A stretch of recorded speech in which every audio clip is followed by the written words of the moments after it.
రాష్ట్రంలో 123 మున్సిపాలిటీస్ ఉంటే ప్రతి దాంట్లో ఏదైతే ప్రభుత్వ స్థలం పార్కులు కావచ్చు ఏదైనా 100% ఎవరైనా వదిలేయాల్సిందే. ఎవరిని ఆక్రమణ చేసింటే ఖచ్చితంగా ప్రభుత్వం వల్ల బ్యాక్ తీసుకుంటుంది. దాంట్లో ఎటువంటిదే లేదు. ఫర్ ఎగ్జాంపుల్ మనకు అనాథరైజ్డ్ గా బిల్డింగ్స్ కట్టుంటే యాక్చువల్ గా మీకు అందరికి తెలుసు బిల్డింగే ఒకటి తీసేసాం. ఎందుకంటే పార్కులు అవన్నీ పెట్టింది ఎందుకంటే అక్కడ ఉన్న ప్రజలకి వాళ్ళ యొక్క దానికోసం పెట్టాం.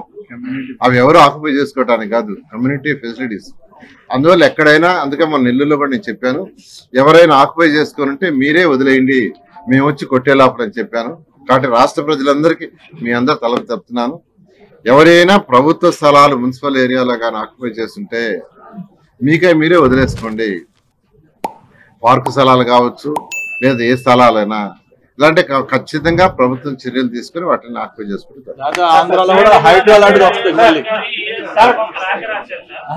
అది లేకపోతే ఆంధ్రాలో కూడా హైడ్రా లాంటిది పెట్టాల్సి వస్తుంది.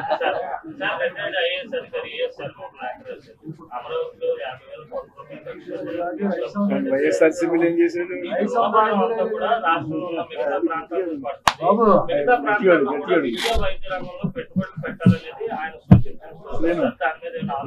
ముఖ్యమంత్రి గారు 2014 నుంచి 19 దాకా 13 ఆ రోజున్న 13 జిల్లాలకి ఏ జిల్లాకి ఏం చేయాలనేది ఏం చేయలేదు ఒక కాపీ యాక్చువల్ గా చేసి అసెంబ్లీలో క్లియర్ గా ప్రకటించారు.